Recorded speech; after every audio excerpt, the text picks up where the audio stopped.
La vie est faite de rencontres. Alors, vous me direz que c'est évidemment un lieu commun, mais il y a des rencontres qui sont pas innocentes. Moi, j'ai eu le regard attiré dans un autre lieu que celui du salon et de France Loisirs par un monsieur avec des lunettes, avec un chien.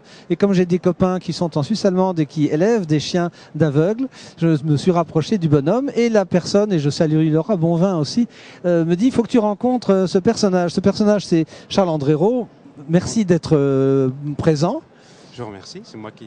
Je vous remercie surtout de m'avoir invité. Bah oui, alors il y a une double actualité et il y a un détail aussi, on sait que les AVC vont faire sur 4 personnes, un qui retourne à travailler sans séquelles, un ou deux qui ont des séquelles, c'est votre cas malheureusement, mais vous avez eu une réponse extraordinaire à cette maladie dévastatrice, et puis il y en a un malheureusement sur les 4 qui peut disparaître. Vous, fort heureusement, vous êtes resté, il y a une séquelle, on dirait que vous la surmontée. Vous aviez commencé à écrire une série Hacker, vous allez nous en dire 3 mots.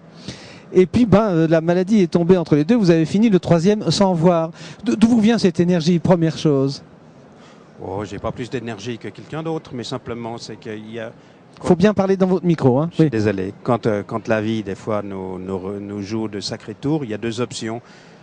Soit on s'arrête au bord de la route, puis on attend Noël. Le problème, c'est qu'entre 2 Noëls, il se passe toujours une année et c'est long. Soit on retrousse les manches, puis on y va, puis on oublie.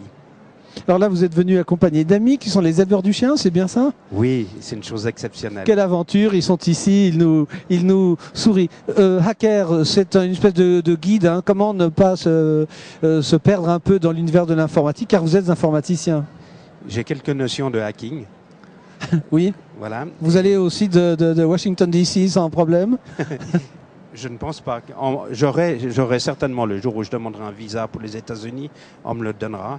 Par contre, je ne suis pas sûr que je retournerai avec le bon avion, parce que quand on est... Maintenant que je suis aveugle, je peux le dire, parce qu'il n'y a aucun juge qui mettra un aveugle en prison, ça lui coûte trop cher à la collectivité. Ah, il y a moyen de venir de vous lancer dans le grand banditisme. Vous lancez, non. Il y a d'autres créneaux. J'ai suffisamment, je sais jusqu'où je peux aller dans le domaine du hacking. C'est parfait. Donc vous pourriez très bien faire un héros de bande dessinée ou de polar, puisqu'on avait un petit peu des sujets policiers ce matin. On va essayer de lancer votre prochain roman, Une gamelle au paradis. Il y a un toutou qui est en couverture. Charles Andrérault, Une gamelle au paradis. Alors là, c'est une métaphore, puis c'est un but pédagogique, ça. Hein. Tout à fait. C'est que quand j'ai perdu la vue, on m'a suggéré de prendre un chien pour aveugle. Je n'aimais pas les chiens. En plus de ça, j'étais allergique aux poils de chien. Donc vraiment, il a fallu faire un gros effort. Et l'effort, il a été fait tout de suite parce que c'est vraiment des animaux exceptionnels. Par contre, je n'avais pas du tout prévu d'écrire un livre sur les chiens.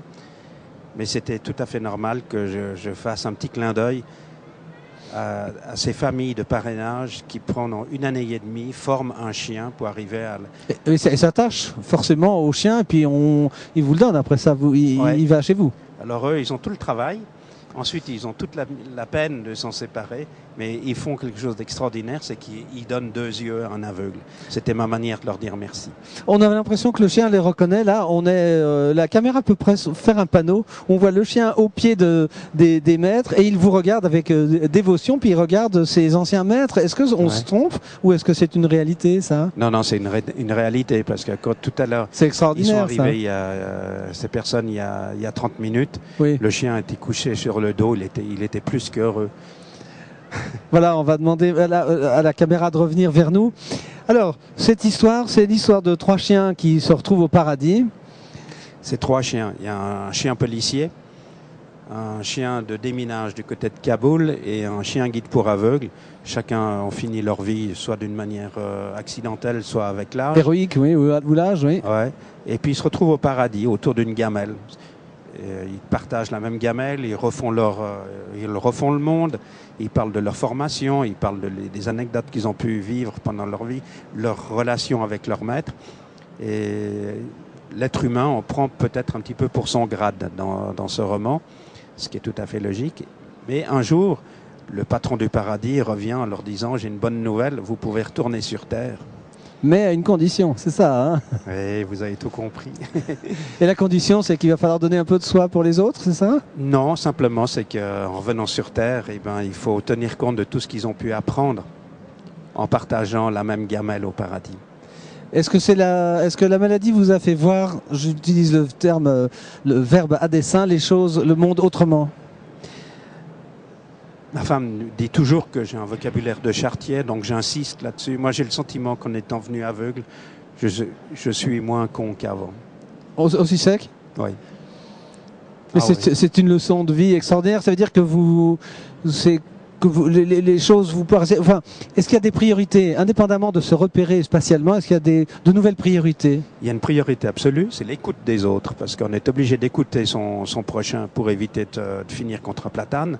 Donc on est très attentif, et en étant très attentif dans l'écoute au premier degré, on commence à être plus attentif au deuxième degré sur l'être humain qui est en face. C'est-à-dire que dans ce que l'on dit et dans la modélisation d'une voix, vous percevez ou l'agressivité, ou l'indifférence, ou l'intérêt, l'empathie?